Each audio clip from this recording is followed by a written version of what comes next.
Hey, welcome back. We're going to do 1942, Mission 3. Just to recap, we have 7 experience points, but only 2 victory points. We need at least 5 victory points to not lose this campaign. I think we're okay. We at least have enough now to change the outcome of one of our dice with our staff experience if we'd like. But we'll see where we go. And also, as a reminder, we lost 1 pilot already, so we're down 1 expert. And Freeling is now gone, so off we go. I got a 3, so we're going to be doing map 1, which is good. Next is a 2. We are inbound, which I actually like. Inbound gives us 2 victory points instead of 1. The escorts are pesky, but we have 7 experience points we can spend now. We may want to do that. Okay, let's get some good OP here. Ooh, that's a bad roll. I got a 2. So that means we would only get 2.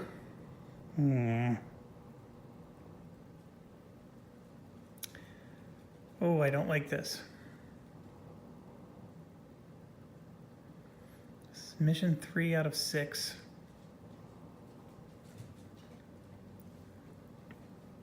Okay, right now we rolled for 2 OP. I'm thinking I want to get 6. 2 is just not enough. Last time we had 2 and it took flak damage to really assist us. Dang it, I didn't want to use it here. All right, so we're gonna spend the 7 experience points. So I will put a note here, minus 7 XP. And we're going to change this to a 10, so we get 6 OP. And we're gonna send in all 5 of our experts. 1, 2, 3, 4, 5. And then we'll send in Grim, who's a veteran, not a green, but veteran, and see if we can get him some experience. Dang it. Okay, so then this roll really matters here. We want really high. If we get low, we're in big trouble. Let's see what we get.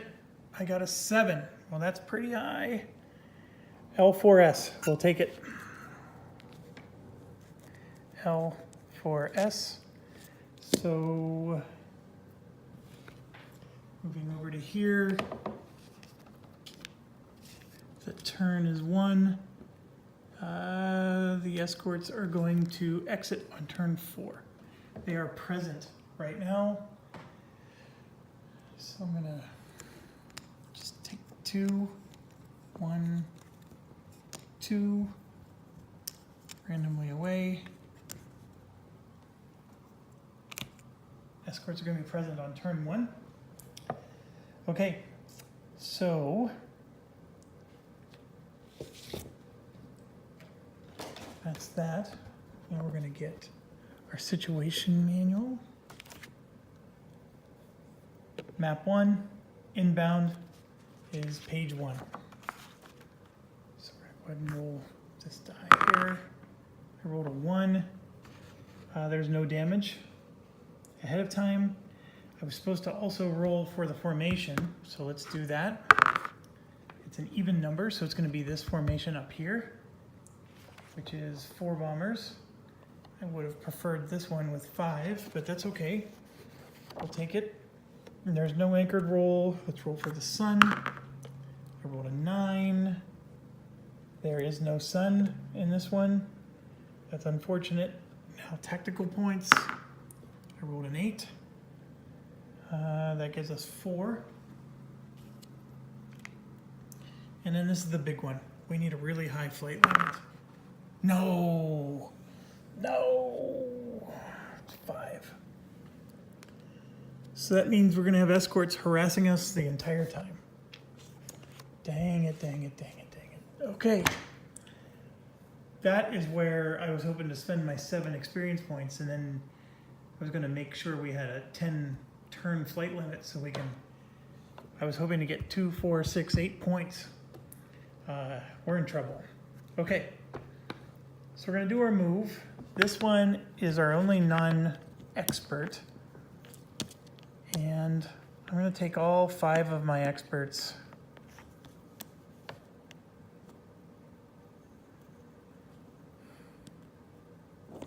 Am I? No, I'm gonna take 4 of my experts. We're gonna come in low flank. The other 2 are gonna come in low nose. And just a brief reminder, the reason you don't wanna come in low tail is because there's a very large range of tail that the escorts could attack you on, and you don't want to get caught in that. So we did our move. Let's do the escort roll. So we're gonna do our escort setup. I rolled a 3. So we are a light escort, so 3 forward, 2 below trailing. So 3 of these are in the forward box, 2 are below trailing. So let's go ahead and roll for the forward. I rolled a 10. So this one moves to below trailing. And we're gonna roll for this box. I rolled a 3. And that does exactly what I predicted. He went to the tail low. You don't want to go tail low when escorts are around. They tend to hover there quite a bit. Okay, so escort phase is over. There's no recovery, no blast and flak, no cohesion, no attack. Turn 2. Okay, this is just like before. I get 1 shot at taking these suckers down, and then by turn 5 I will pursue them. Because, well, maybe I can actually attack now.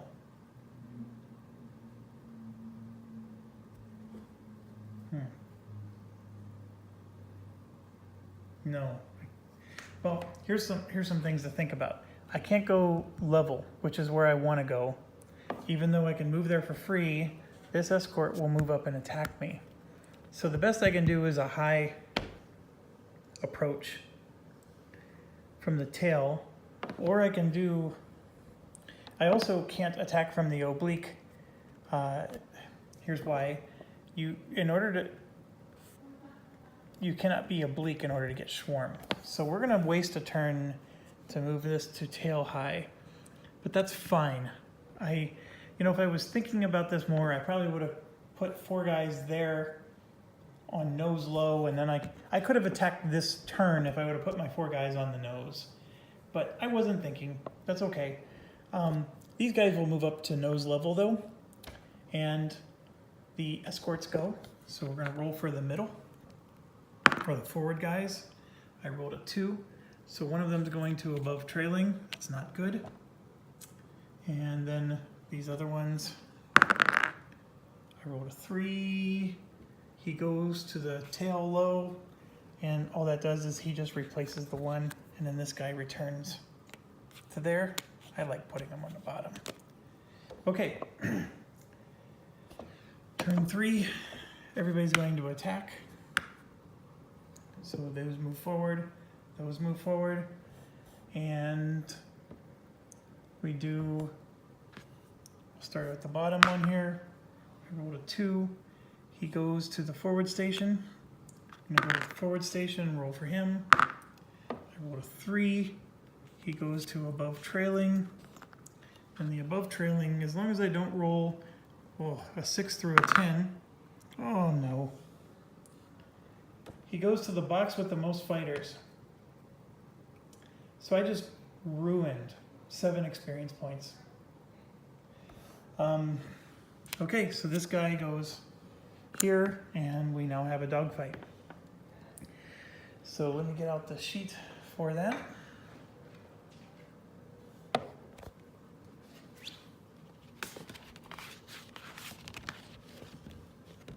Technically speaking, it's not a dogfight, it's an aerial combat.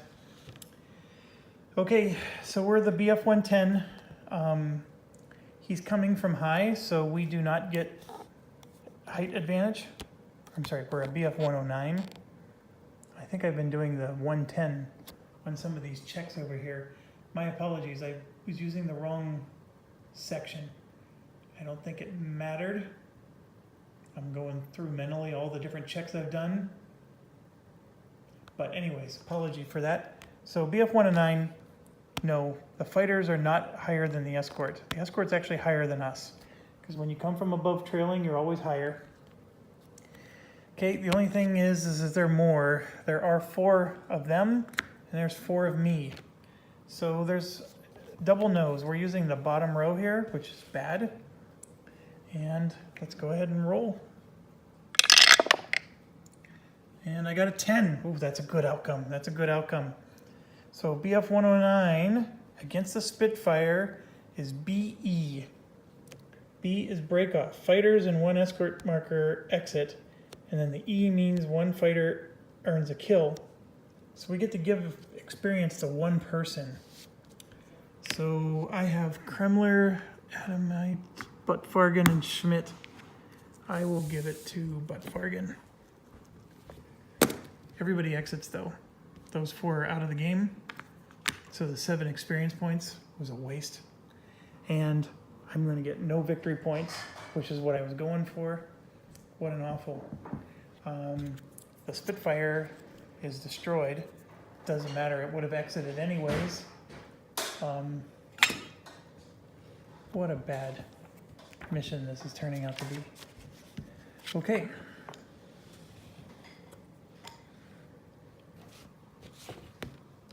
So that's done. So now I gotta make do with 2 nose attacks. And I will put them, I have to make it count. So we're gonna go after this bomber up in the front. They're coming in level. They're both going to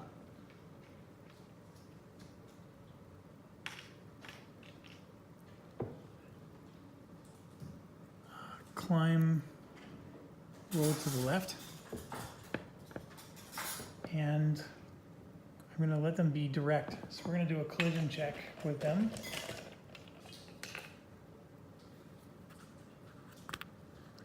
And of course it's a veer, and I've always said in my other video that if I fail to mention, it's always going to be either the leftmost or topmost, so it's the topmost. So Zweigart here is going to veer. And the veer says we're going to roll a die, so let's do that first.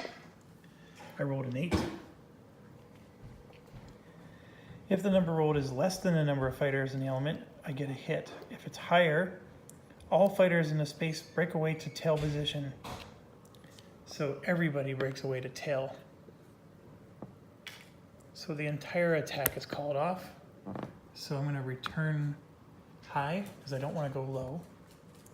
And this marker stays out, but it's worthless because you need at least 2 markers in order for a cohesion check to fail. And we move to turn 4. And mind you, I had to knock a bomber out in order to be able to pursue him. And these bombers are completely undamaged. And so I'm actually going to exit the mission.